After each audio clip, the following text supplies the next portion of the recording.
Hi everyone, welcome back to the Toffee Blues, your source for all things Everton, and welcome back to another Opposition View video. This time it's the chance of the reigning champions, Manchester City. First, welcome, Jay. Thank you for joining me from JSGC Man City Fan Channel. Thank you for coming onto the show. No problem at all, mate. Thank you for having me on. So, City, 5th in the table, a point behind Newcastle. You've still got a game. They've still got a game to play.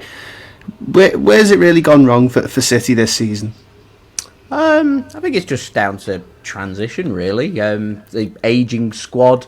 I think City have just maybe neglected the squad a little bit because of how successful they've been, that they've not really seen too many problems with the squad and they've chosen not to freshen it up. I mean, I wouldn't sit there and doubt a team that's won 4 Premier Leagues in a row, and the season before they did that, they won the treble. These are proven winners, very successful players, and as Pep keeps repeating for a long part of this season, that give Manchester City all their players back injury-free and nice and fit and fresh, the league table might look a little different to what it does now. So obviously, people are going to point towards the injuries, but I think there's been a bit of neglect when it comes to the transfer window. We haven't freshened it up when we've needed to. We've not been as ruthless as what we've needed to with some of our players getting a bit older. You know, our aging, tired midfield, a 34-year-old Gundogan, a 33-year-old Kevin De Bruyne, a 30-year-old Bernardo Silva, a 30-year-old Kovacic. You can't keep relying on players to be playing every 3 to 4 days and competing at the top level without something giving. So we've just found ourselves in a bit of a transition, and I'm sure once City have managed to tweak it in the next 12 months, I'm sure City will be back firing on all cylinders. Well, I mean, you can believe that given the the success that City have had. It's really unprecedented, the success City have had over the past 5 or 6 years. Tell me a bit about that 5-2 win over Crystal Palace last weekend. It was a performance of... I didn't think it was too bad. Obviously, Crystal Palace went 2-0 up, and the City, the play was such a high line. When you've not got defenders who are quick, so our quickest defender that we've got, Husanoff, and Kyle Walker's lost a good yard of pace this season that we decided to ship him off in January.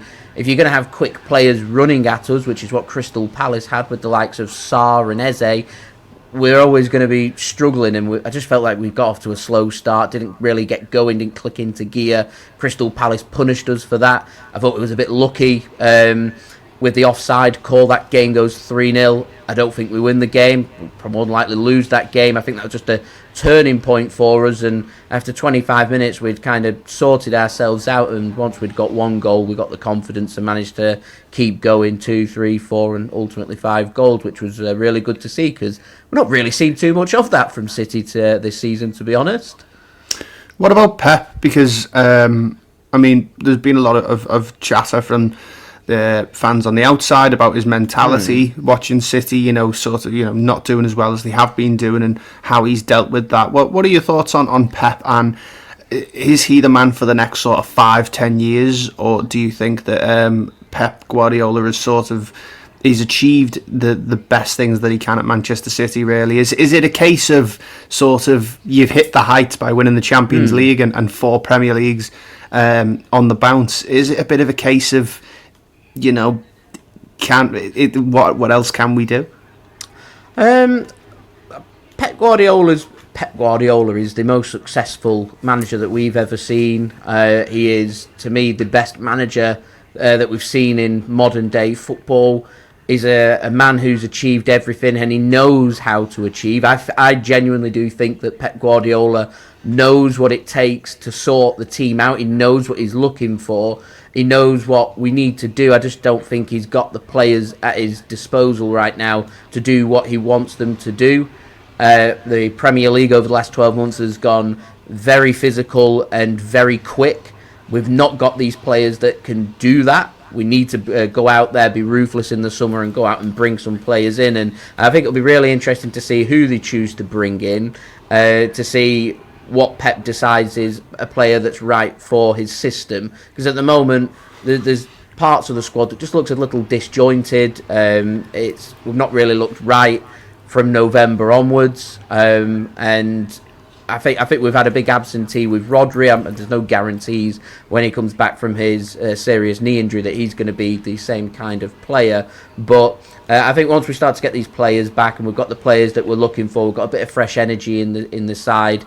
I'm hoping that's going to give Pep Guardiola the lift and motivation to be able to spur Manchester City back on to the top. I've no doubt that he's the manager to take us right to the very top once more. He's already got a proven track record. There isn't anybody out there who is better than Pep Guardiola. So to me, I just think he's been very successful. He's allowed a bad season. We've had a pretty bad season from Manchester City's standards over the last 5 years, and hopefully we can just carry on pushing on into the summer and head into next season and get a bit of fresh energy about the team, and we can push on from there. He does look, I'll be honest with you, I think he looks a bit distracted. Yeah, he looks a bit disorientated at times. He's done some things that we've not really seen from him in the past, naming players and calling them out on the performances. He's normally saves that for the dressing room and saves that for private rather than things we put out there in public. So it's very uncharacteristic of Pep to do them things. Obviously earlier in the season he was scratching his head a lot. There's rumours coming out about his personal life. There were clips coming up online of him getting in confrontation with people outside of his apartments, and it's all a bit wild, if I'm being completely honest. And I think naturally when you've been at a club for so long, he's hitting 9 years at Manchester City now, it becomes difficult to be able to motivate yourself. And I'm just hoping this season's going to be the season where everyone's kind of judging Pep Guardiola and saying, actually, we don't think you're as successful or as good as what you think you are. And I'm hoping that's going to really get that anger out of Pep Guardiola to allow him to say, actually, I've got a big point to prove, because I can't see Pep Guardiola walking away from City until City are right at the very top, whether that be in 12 months, in 24 months, if that has to be 4 or 5 years. I wouldn't rule out Pep Guardiola staying that long, because he won't walk away from City until he feels like this is the right time for him to go, and I don't think he thinks that right now is the right time for him to go. So the natural sort of ending to this poor season, given everything that's happened, would probably be for City to end up in the Champions League again next season. Oh, yes. But if that doesn't happen, say worst case scenario, what does that mean for the club at that point? I think the only thing that it really changes for City would be that maybe we don't pick up 1 or 2 targets through the summer. Having Champions League football to offer players to bring in is always a good selling point. It becomes quite difficult in the summer if we're competing with other teams, in particular in the Premier League, who can offer Champions League football for the immediate future, that maybe City might miss out on 1 or 2 players. I would have thought the club would be competent enough to make sure that they're identifying 4 or 5 players that they think is good enough for a certain position, and hopefully we can just hit our targets and bring in the right players. So I think it's really important. I think there's a big focus in City over the last maybe 2 or 3 years about making sure that they're making or maximising their profits, making sure they're making the most money, and making sure that they're going from strength to strength. It will hurt Manchester City to not have Champions League football from a financial point of view.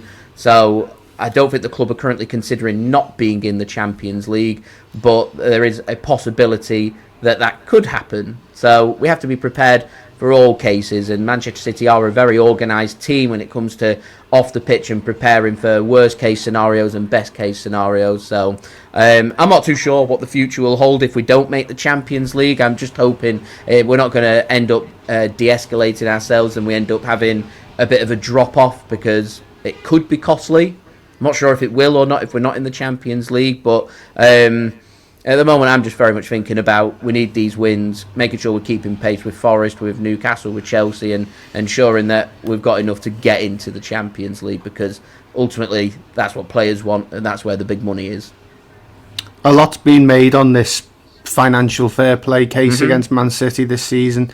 Can you do you think that's really been part of the negative effect on the side? Because I think earlier on in the season, when City were losing a couple on the bounce, and it was starting to look like the team really didn't believe in themselves. That I think that was sort of around the time when there was a bit of a conversation about it. Do you think it's affected the players as much as it looks like from the outside as it has, or do you think is that us maybe don't watch City every week. Do you think that's us speculating? Maybe not.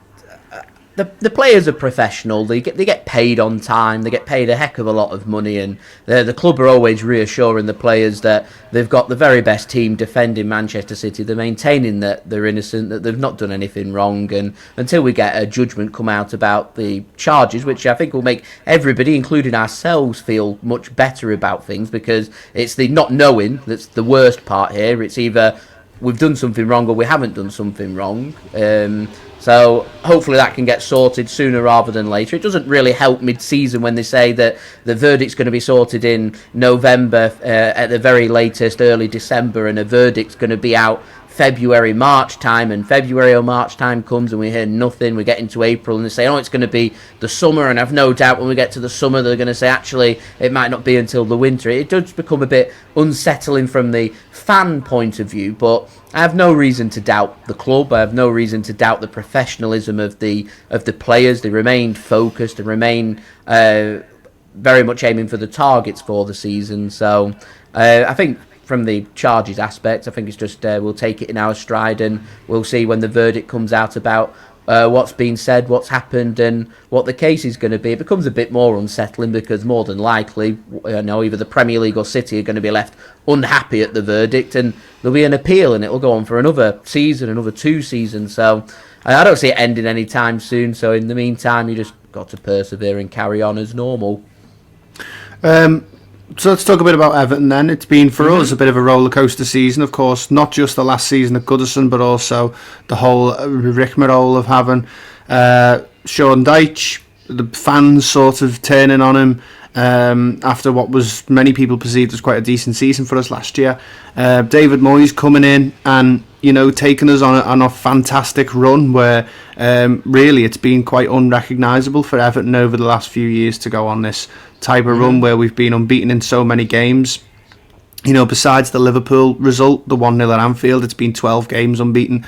We got a 1-0 win last week as well against Nottingham Forest, which is sort of, obviously City will be looking at that one as a favour done Thankful for them. for that, yeah. Thank you very much. So Everton this season is a bit of a funny one, but I think from the outside looking in, it must be quite entertaining the last few months.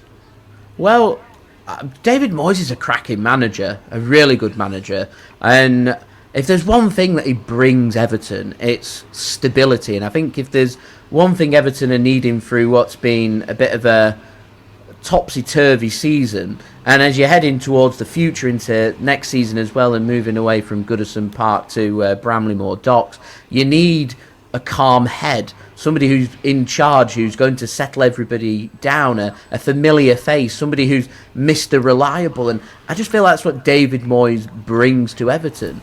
He's a manager who makes a team difficult to beat. He's a manager who gets the very best out of players who maybe are underachieving, and all of a sudden you pick up 2 or 3 results that go in your favour and you feel good about things. And as you said, it's remarkable. Is it 12 games unbeaten, bar the 1 loss to Liverpool? It's remarkable, absolutely remarkable. It's an informed side, and you now don't have to worry about being relegated out of the Premier League. You don't have to have the thoughts at the back of your mind about, we could be playing in the Championship in our brand new smart stadium. And you're looking up and up. And I wouldn't rule out Everton going from strength to strength through the remaining parts of this season, that you start to scramble up the table and you end up, finishing over Spurs, finishing over Manchester United. It's a really good season, and more importantly, a really good platform heading into next season for Everton. And I'm sure if you can carry on a good feel-good factor and continue to make yourselves difficult to beat, then there's no reason that you can't start looking up the tables and no longer thinking about relegation, but thinking about top half finishes and finishing in a European spot and having a cup run and things like that. Things that really get the juices flowing when it comes to supporting a big team like Everton are. Well, I mean, it's been such a roller coaster that, in early January, we were looking at it, we were 1 point off the relegation zone. We'd just come off a really big relegation, 6 points against Wolves, where we won 4-0. And but then, we were going away to Bournemouth, lost that game 1-0. And I think the big test of the difference between the two managers was that Bournemouth game. So we go away to the Vitality, to high-flying Bournemouth they were at the time. I think they're about 4th or 5th in the table. And it was 0-0 for a long, long time in the game. Bournemouth had made mistakes, given us opportunities, and we couldn't capitalise, and we ended up losing the game 1-0. And then, of course, going away to Forest last weekend, you saw the exact opposite. The exact same kind of game, but we were the one who were able to take our chance and get a 94th minute winner. So it really, with David Moyes, I think he's a bit misunderstood in the way people talk about him as this really sort of a manager that is old school, or a manager that is happy to be sitting somewhere. Because I mean, I watched the old Everton under David Moyes, and that was certainly the case then at times. Now it seems a bit more like he's making do with what he's got, and he's planning each game for the opponent as well, and making small changes in the side to combat certain parts of the opponent. So for me, I mean, look, we're closer to Man City than we are to the relegation zone, and that, if you'd have said that to me at the start of the season, I would have taken it. Definitely. Above United, above Tottenham, above West Ham, a couple points behind Brighton and Brentford. So yeah, I think I want to go into this one on Saturday, and I think we've got every chance of winning this one on Saturday as well. But let's talk about City likely lineup for Saturday. How's it looking for City? Because I mean, every time I see, the likes of O'Reilly have come in, haven't they? De Bruyne's been in and out the side this season. Gundogan's played in a few different positions. So what can we expect for City on Saturday? It's a difficult job, isn't it, predicting what Pep Guardiola wants to do. He chops and changes things when, sometimes you think to yourselves, things don't need chopping and changing. If it was up to me, I'd just be going with the exact same mentality and lineup that we went with against Crystal Palace, bar Ederson's picked up an injury, so it's going to be Ortega starting in goal. He'd be my only change, so you'd be seeing Rico Lewis starting. Nico O'Reilly's going to go on the left-hand side, and it's been a breath of fresh air, because he's offered something that we've not really had with any of our players this season, apart from Erling Haaland. He's a player who's very physical, very tall. He wins headers, makes us a bit of a threat on set pieces, which is always a bonus. And Erling Haaland tends to get man-marked out of the game, and since we've lost Rodri, we've not really had anybody who can pick up them pieces. And I'm not saying Nico O'Reilly's anywhere near as good as what Rodri can do, but he's certainly a young player on the up who offers something a bit different to Manchester City. And since he's come in, he's been a breath of fresh air. He's not just a player who's solid defensively, he's a player who's good offensively. He gets forward, he scores goals, he gets assists, he can cause Everton a lot of problems on Saturday. So he's a player that needs to be respected and dealt with, and I have no doubt that David Moyes will be doing his homework to ensure that Everton can try and counteract that and try and keep Nico O'Reilly out of the game. Normally it's something we were seeing more from Joshko Vardiol getting forward, but because we've got so many injuries, we've got Nathan Ake, John Stones, Manuel Akanji, all out injured at the back, so we're very much down to the bare bones. We're not going to be starting Husinov as a centre-back, I wouldn't have thought, so it leaves us really with our other option being Ruben Diaz and Joshko Vardiol, and since them two have paired up as a centre-back, we look pretty solid from a defensive point of view, apart from on Saturday when Crystal Palace were pulling some strings. So I imagine Everton will be looking at that game thinking, try and get the ball to Ndiaye to try and cause some problems. I'm not too sure if you'll be starting Jack Harrison or not, but they're the wingers that you'll be looking at to try and stretch the pitch, to try and have City backtracking, and that's where you'll find your space, and that's where you're going to find your opportunities and your outlet into potentially scoring a goal in the game, is when you've got City very much on the back foot with an exposed high line. In terms of City's midfield, it's a very old midfield, so it'll be the likes of Gundogan, Kovacic, maybe Bernardo Silva might start. I think it'll be too soon for Foden to be starting. I reckon they'll probably go with De Bruyne as the striker. He'll play as like the number 9 for City, and they'll just have the two wingers playing off them. So I imagine it'll probably be Omar Marmoush and maybe one of McAtee or Savinho on the other side. Maybe Doku might start, but I'm not sure about that. You mentioned it briefly there about players that you were a bit wary of and how Everton might play. It's a bit unsure even for me at the moment because, I mean, Decore, he seems to stay out of a game for 90 minutes and get one important goal. And Dye's been brilliant this season. Harrison has been very, very...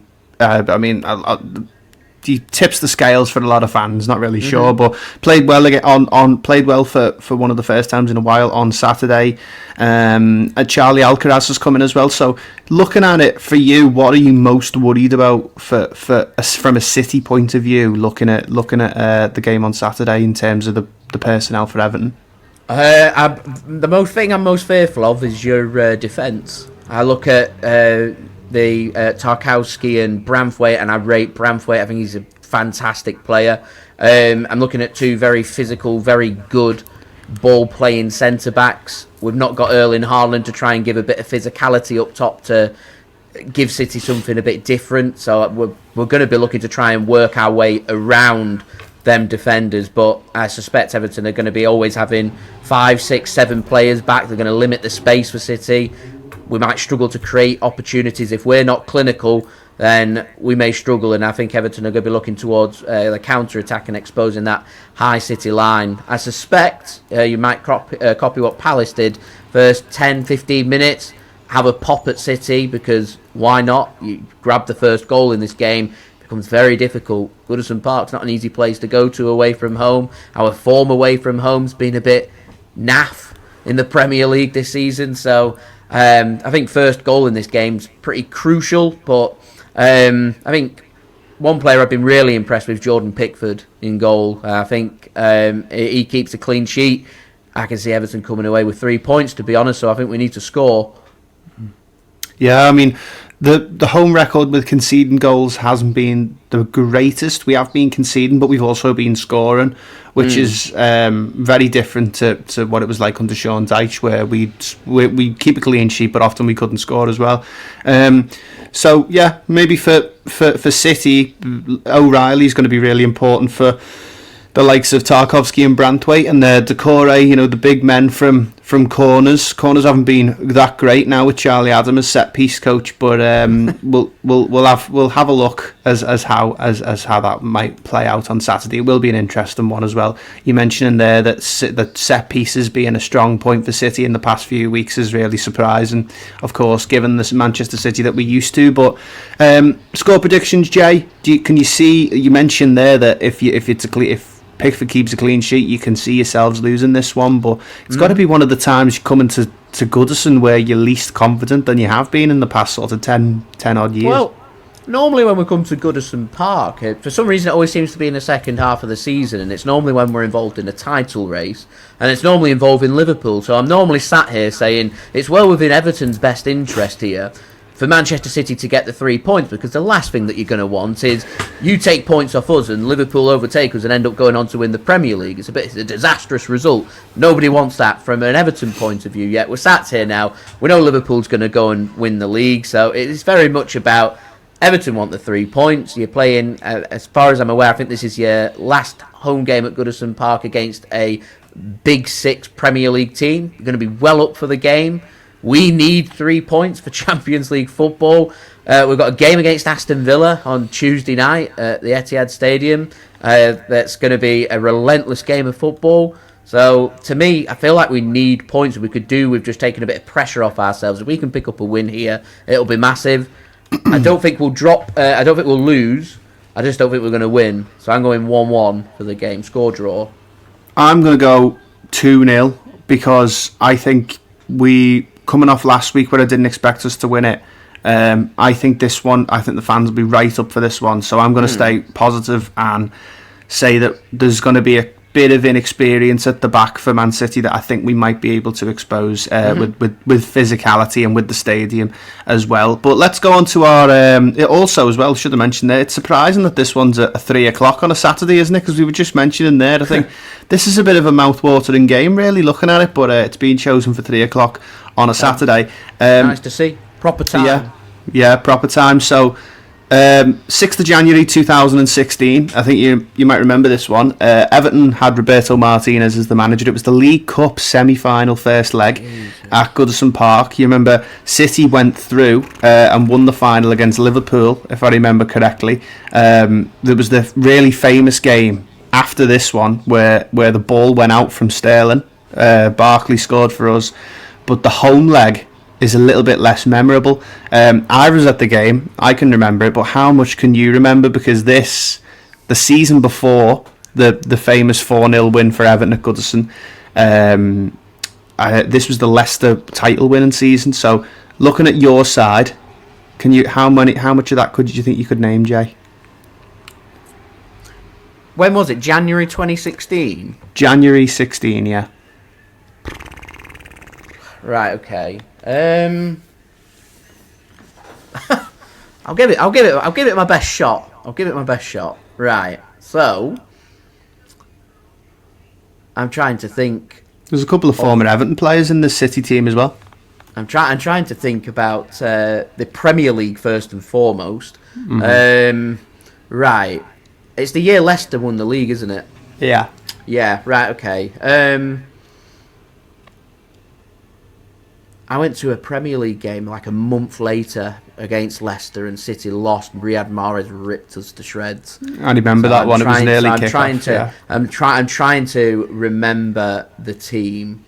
There's a couple of obvious ones that you might want to get out the way if you want to get the obvious ones out the way first. I imagine Raheem Sterling started. He didn't. I'm not sure why. But Sterling didn't actually start. But as I mentioned, he did start in his second leg. Not a good start. Did De Bruyne start? Yeah, he did. Right, there's De Bruyne. Yeah, we're getting the ball rolling. We've got one. Right, I'm trying to think the goalkeeper because normally we'd rotate. This isn't City's first choice goalkeeper. No, at that time. And is it Caballero? It is. Yeah. There we go. Yeah. Willie Caballero started. He's a cracking penalty shot stopper. We're trying to think the defence. Bakary Sagna? Yeah, Sagna started at right back. Kolarov? Not Kolarov. It was another Frenchman at left back. Clichy? Yeah. And then your two centre backs. One of them is a former Everton player. John Stones? Not Stones. It's not Stones. Would have been Stones was at us this season. Not Les Scott. It's in the middle. Either. It's really hard. He's a famous Everton trivia question. He played 2 matches, I think, for us. He came on loan from Manchester City a couple of seasons after this. Really, really hard one. It is. I will tell you. But the other one is. Did he play right side or left side? Is centre back? 2 centre backs. One of them's a player who played quite a fair few games for Man City, and the other one is another Frenchman. I'll give you a clue. Who he actually came off in the 46th minute. Vincent Kompany? No. I'm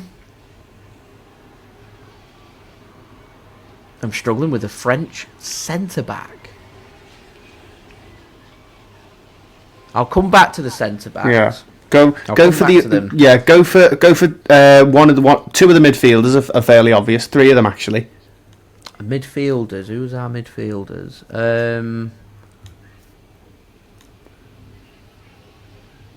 Fernandinho. Yeah. There's one. And then you've got 2 who one of them's got a statue outside the Etihad. David Silva should be the other.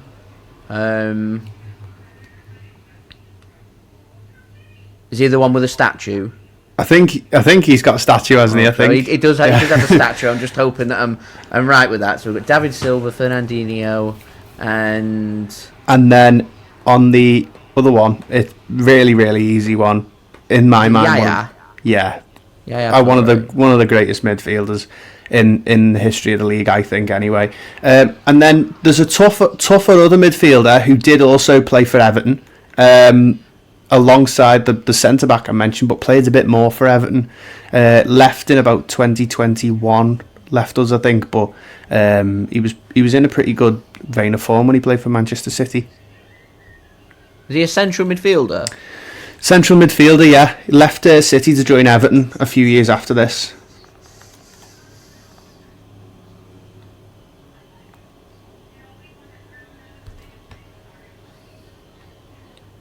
These are the questions. Where's he from? He's English. English central midfielder. Has he played for England before? I think he has. Yeah. He would have signed. He would have come from to City from Aston Villa, if that helps. He came to City from Aston Villa and went to Everton. Not Gareth Barry. Gareth Barry played for us. Not Gareth Barry. Gareth Barry was very underrated. Great player. He's playing for us. I played for us in this game, actually. No. Who did we bring in from Villa? For some reason, I've got in my head James Milner, but it's definitely not James Milner. No, Milner would have played for Liverpool, I think, in the final that year, but quite possibly, yeah, quite possibly. Well, you've gone 8 for 11. Have I got the striker? No, you haven't said your striker yet. Is it Wilfred Boney? No, you're thinking too outside the box there. I'm just trying. We normally rotate for League Cup games, so I'm just trying to think of. Funnily enough, I've got a memory like a sieve, so all I'm thinking of is the shirt that we wore that season. So I'm trying to picture the one with the players. little. Yeah, it was, is. To help you, I remember being at this game and City wore that high-vis yellow kit that was like a gradient that went into a black shirt. You know, funnily enough, all I think of is the Champions League when we was playing in that strip. Yeah, it was that. I think of Kevin De Bruyne when I see that shirt as well. Striker Aguero then. Yeah, Aguero. Yeah. But these three there's two centre backs. One of them's fairly easy. That I think played for City for quite a while. The other one's quite hard. I'm trying to think of a centre back. So it's not Vincent Kompany. It's not Joleon Lescott. I'm not sure when Joleon Lescott left us, to be fair. It's not Martin Dimichelis. Dimichelis came on for one of these centre backs in the 46th minute. Yeah, I don't think I'm going to get that one. You're gonna kick yourself. The two centre backs were Nicolas Otamendi. Otamendi. What does the other one begin with? It begins with his first name begins with E. His last name begins with M. Mangala. Yeah, really famous. That he signed for Everton on loan and played 2 matches. He got injured. I think might have been one. I felt sorry for Mangala. He showed glimpses of actually being a pretty good centre back. He was just so error prone, and he had no real support around him, and you always had to adapt your team around Mangala starting, and that's obviously not the kind of player that you want in your side. So I always felt sorry for him. He always showed glimpses. He had something about him. I just didn't think. You don't know what it was. City or, he was quick. He was a quick defender. I reckon you put him in a solid defensive team, and he's not got as much defensive responsibility because he's got cover all around him, and you let him just be reckless. He's got it in him. He's just No, he never was quick to get injured. He was quick to get injured when he signed for us. But and then on the bench, there's a couple of big names here. Joe Hart was on the bench. Kolarov, who was one you mentioned, and Dimichelis. Sterling, another one that you mentioned, was on the bench. Fernando was on the bench. Jesus Navas, who scored the goal for City in the 76th minute, and Kelechi Iheanacho as well was on the bench for Manchester City. Everton team, just looking at that, John Stones did start for Everton in the game. Funes Mori and Lukaku scored the goals for Everton. Gareth Barry, of course, former City player, did play as well. But yeah, thanks so much for coming on, Jay. Just before we finish, City's last ever trip to Goodison Park. Just give me your thoughts on it. Of course, this is quite a historic fixture. I think. I mean, it gets a bit lost now in the with the how well City have done over the past 20 years of how many times City and Everton have played each other. I mean, the really famous FA Cup final, 1933, Everton versus Man City, the first game to have squad numbers. Tell me a bit about Goodison Park, because to City fans, it's been a good and a bad place to come. Yeah, when I first started supporting City, that was back in 2001. I used to dread playing Everton. It just always seemed to be a bogey team, home and away. Never seemed to ever get any results. I'd say over the last few years, it's become a better ground for us to visit. But it's one of them grounds. It's got a lot of character. It's one of them just proper traditional English football grounds. You've got all the terraced housing around it. It's just part of everyday life for everybody, for the local community. It reminds me a lot of Main Road. I know I only started supporting City months, it's about a year before we left Main Road, and I had the privilege to be able to see Main Road before it went, and it just had a certain aura about it. And leaving the stadium to go to a new place after a few weeks, the novelty starts to wear off that you've moved to a new stadium. I think everyone's going to start to miss Goodison Park and miss everything that was their home. And I just think it'll be an emotional game. And I think the last game, who's your last game that you've got at home? What's the last game at Goodison Park? Southampton. It'll be an emotional one. It'll be a real emotional one. There'll be tears everywhere about leaving a place that is so familiar to everybody, and it just becomes. It's sad because twice a month, maybe 3 times a month, Saturday 3:00 games, you're off to Goodison Park, you watch Everton play, and it just becomes part of your life, and all of a sudden it disappears. It's no longer there anymore, and you're going to a new place. So I think the Premier League's going to miss having such a ground full of character, and a ground that is so full of memories for everybody. I'll miss Goodison Park. I've managed to get myself there even this season to watch an Everton game in the Cup game against AFC Bournemouth. So I managed to have a little farewell to Goodison Park, and it's obviously an old-fashioned ground, but it's them kind of grounds that I absolutely love. And yeah, I'll be sad to see it go. I also think that I've managed to not be in the new stadium, but managed to see the new stadium, and it's absolutely huge, absolutely massive, and it's sure it's going to be very exciting to move into such a new ground. And I think what we're seeing now in 2025 is football stadiums, they're a business, they've got to be multi-purpose, and unfortunately these old-fashioned grounds with character, you're not going to be able to have the latest concerts there, and award ceremonies, and all them kinds of stuff, hotels and everything built into the stadiums. And unfortunately we're moving away from just football being about football. We're now moving towards football's a business that's got to be multi-purpose. So I'll be sad to see Goodison Park go. I'm also very excited to see this new stadium in action, because it looks very smart. As am I. Well, thanks so much for coming on, Jay. Tell everyone where we can find all the content. No problem at all. You can find me on YouTube, posting near enough every single day with all the latest Manchester City content. If you want to, just put in JSGC into the search bar and you'll find my channel. You can check me out on Twitter, that's JSGC171, where I'll tweet about all things football. You can check me out on Instagram as well, that's at JSidler, where I tend to just post some pictures and put stuff on my story about things that are happening. You can also check out my TikTok as well, but I can't remember the handle for that. Fair enough. Well, thank you so much for coming on, Jay, and best of luck for the rest of the season. No problem at all, mate. Thank you very much for having me on, and best of luck for the rest of the season, apart from this game. And make sure, of course, that you go and check out Jay's content. Make sure you get your score predictions in the comment section down below, like and subscribe to the Toffee Blues, and we'll see you in the next one.